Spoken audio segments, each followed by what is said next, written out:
Bienvenidos. Nos encontramos en las instalaciones de la empresa Art American International. Simplemente con el propósito de analizar la situación de Colombia en los mercados internacionales y la globalización. Buenas tardes. En el día de hoy nos encontramos con Elaine María Mojica, analista internacional de la Universidad de Chile y de Freiburg, Alemania. Buenas tardes, doctora. Muy buenas tardes. Iniciando, queremos saber cómo usted piensa que debe abordarse una estrategia de globalización de nuevos mercados en una nación en desarrollo, desglosándose desde los factores de éxito y los factores que no son tan exitosos o los factores desfavorables. Sí, efectivamente, bueno, para mí también es un placer poder tener este diálogo con ustedes en este breve tiempo.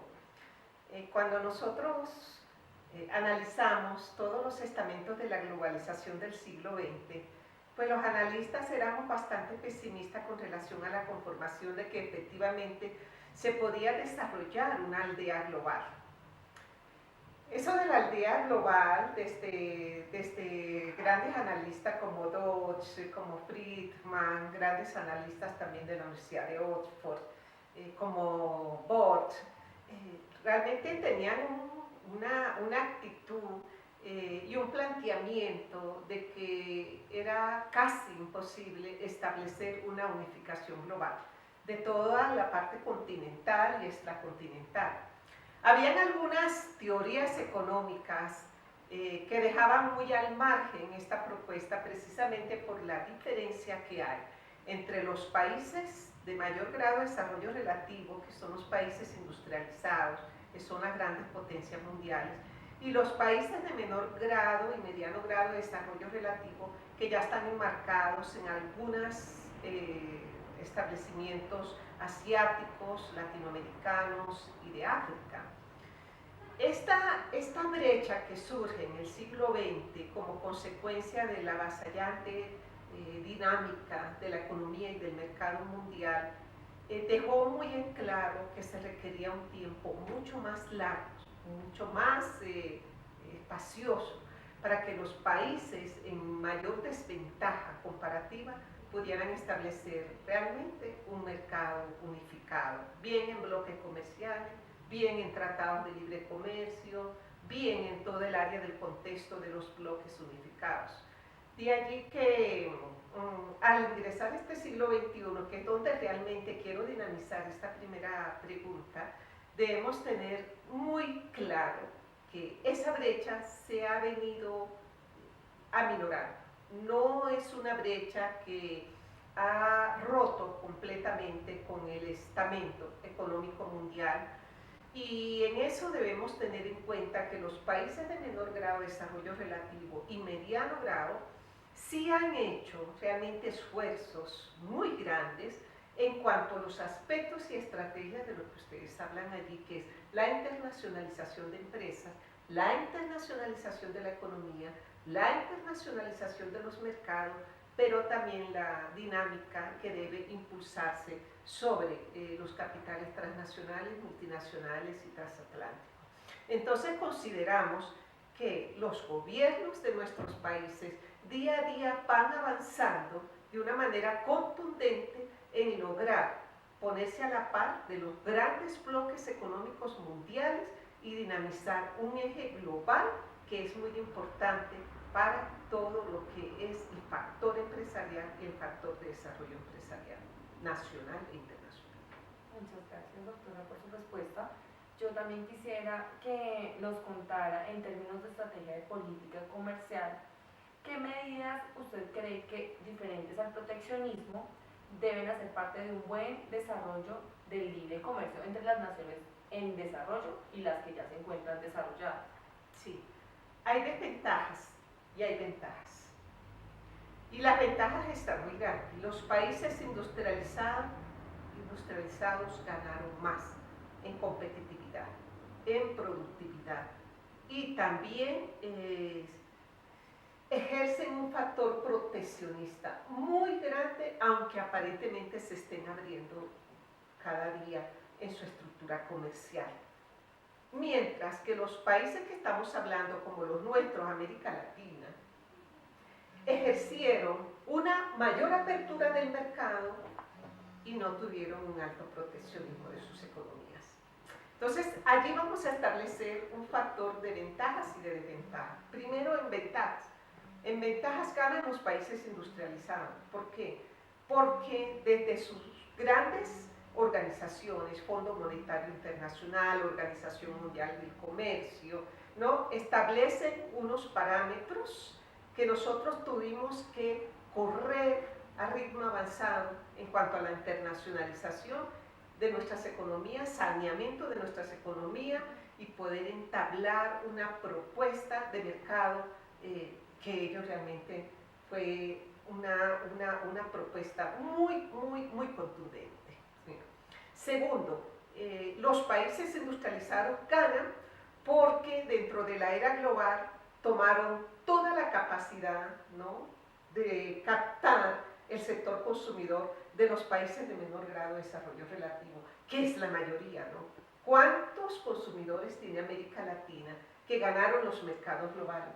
¿Cuántos consumidores tienen los mercados asiáticos que ganaron los mercados globales? Y sobre todo los mercados, ¿cuántos consumidores en África que ganaron los mercados mundiales? Por eso es que el planteamiento es de una profunda ventaja en dinamizar las economías globales de los países industrializados. Desventajas en nuestros países porque de una u otra manera quedaron estancadas todo un flujo empresarial.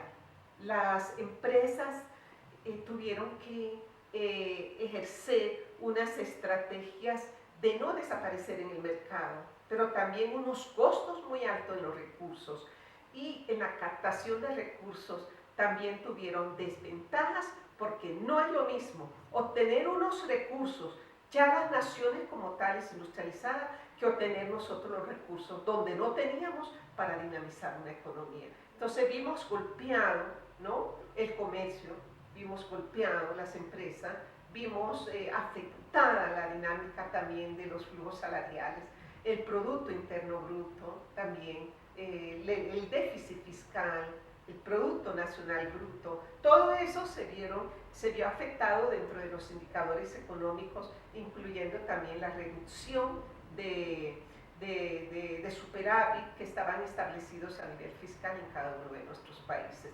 Entonces, es admirable como pese a esas desventajas, vuelvo y repito, los países latinoamericanos han buscado a través de Mercosur, de los bloques comerciales con Estados Unidos y Canadá, de los tratados de libre comercio, de las afiliaciones de México, Perú y Chile con la PEC, y a través de los tratados transpacífico y transatlántico, pues mayores ventajas comparativas en el comercio. Doctora, ¿cómo concebir mayor productividad y mejora en la competitividad a partir del concepto de clúster de producción para las naciones en desarrollo? Así es. Estamos hablando, fuera de la entrevista, que se debe crear un nuevo modelo de desarrollo empresarial en Colombia. Y este nuevo modelo de desarrollo empresarial indica que las empresas deben establecer menos burocracia y mayor productividad.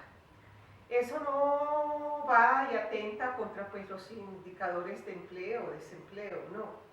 Sencillamente, las empresas deben dinamizarse de acuerdo al ritmo del mercado. Algunas se han dinamizado de acuerdo a esta propuesta, pero no todas. Y algunas creen que por ser pequeñas o medianas no se pueden dinamizar al ritmo del mercado. No, esto es para todas las categorías empresariales. Pero falta los establecimientos o los estamentos de una cultura empresarial en Colombia que nos permita tomar conciencia de cómo va el ritmo, ¿no?, de la era global y cómo nosotros desde la pequeña, mediana, desde las pymes o micpymes o desde las grandes empresas se puede desarrollar un marco de internacionalización de empresas. Estamos un poco lejos en cuanto a ese conocimiento y ese conocimiento solo se establece dentro de la academia, pero no en una praxis general.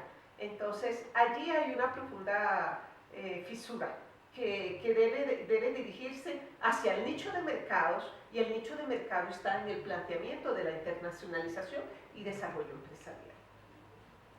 ¿Cómo concebir una propuesta de competitividad a nivel macroestructural de nación que permita el desarrollo de la relación entre Estado, sector privado y la academia? es como una continuidad de la pregunta anterior, porque por ejemplo las empresas pymes, MIPYMES, deben apostar al mercado, salir de las fronteras, establecer un nicho de mercado fuera de las fronteras, bien a través de los recursos y los ejes que hay como activos que tienen en la propuesta de sus patentes, de su propiedad intelectual, pero también de innovación, de innovar, ¿no?, dentro del mercado, de establecer e innovar con algo que en el mundo no exista, con algo que en el mundo no esté, es decir, a través de diseños empresariales. Entonces, debe haber un marco relativo, ¿no?, también de productividad y competitividad, pero también de apoyo de los ejes administrativos, gubernamentales, de los sectores privados y aún de la cooperación internacional. Porque la falta de presencia de la cooperación internacional en apoyo a la internacionalización de las empresas en Colombia es lo que nos aparta de esa propuesta del estamento global y del estamento internacional. Entonces, desde la academia se deben establecer líneas de investigación en innovación y talento, que vemos que es muy escasa desde la latitud científica, porque se hacen unas investigaciones formales o no formales, pero esas investigaciones no están llegando al empresario como tal. Esas investigaciones quedan casi que abstractas, casi que imposible de retomar. Entonces, yo he visto y he observado en mi condición también de generar empresa, que las mismas empresas lo estamos haciendo desde el factor de conciencia, porque la academia no nos permite alcanzar unos acuerdos y una cooperación para poder establecer empresa-academia y academia-empresa y tomar de la mano, salir de la mano adelante en este nicho de mercado que nos enmarcaría en una mayor productividad y competitividad. Por favor, para finalizar, indíquenos los factores positivos implícitos en la relación de Colombia en APEC y el tratado TPP que marquen diferencias y prioridades entre las dos opciones mencionadas. Colombia viene trabajando desde la década de los 90 su acercamiento a la APEC, a la cooperación de Asia-Pacífico. Y Colombia viene trabajando, cosa que inició un poco tardío con relación a naciones como Brasil, Chile, México, viene trabajando desde finales del siglo XX ya toda la propuesta de acuerdos y tratados de libre comercio, donde ya pues avanzó con Estados Unidos, con Centroamérica, con los países del Caribe, con los países del Mercosur, ha venido avanzando con los países asiáticos y hay gobiernos que han liderado mucho más esta propuesta transpacífica que otros. En este momento Colombia tiene una apertura a las relaciones internacionales de mercados y ha logrado ventajas en cuanto a ciertos criterios suscritos en medio de estos tratados. Sin embargo, vemos una desventaja muy grande con relación a las empresas y nuevamente indico con las empresas y es que la dinámica de los tratados de libre comercio, la dinámica con la PEC y la dinámica con los tratados TPP realmente no está tampoco solidificada con relación a las pequeñas y medianas empresas, que es el nicho exportador, que es el nicho de la manufactura, que es el nicho de los diseños industriales, que es el nicho de nueva innovación y talento. Entonces, se han beneficiado algunos grupos grandes, industriales, pero los pequeños van en desventajas comparativas y competitivas. La propuesta es que acuerdos con la PET, aunque Colombia está observando los acuerdos con la PET, y la propuesta con los tratados transpacíficos, pues nos permitan también la dinámica de los puertos. Es que no tenemos una dinámica de los puertos en el Pacífico. Usted ve Valparaíso en Chile y usted ve los puertos en el Pacífico, ¿no?, del Cono Sur, y es otra propuesta de mayor productividad y competitividad. Desafortunadamente, la propuesta portuaria en Colombia nos tiene limitado con relación a estos tratados y lo que los empresarios pueden hacer realmente es titánico. Quisiéramos que nos diera un consejo como estudiantes de comercio internacional de qué oportunidades tenemos como estudiantes de esta carrera frente al mundo y la globalización?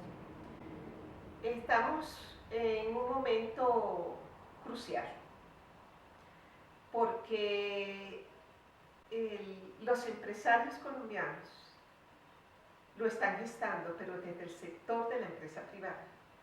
Los empresarios colombianos lo están intentando desde el sector de las asociaciones nacional de industriales y lo están gestando desde su propia propuesta con el gobierno. Pienso que los estudiantes de comercio exterior, los egresados más bien, de comercio exterior, de comercio internacional, deben jugar un papel mucho más protagónico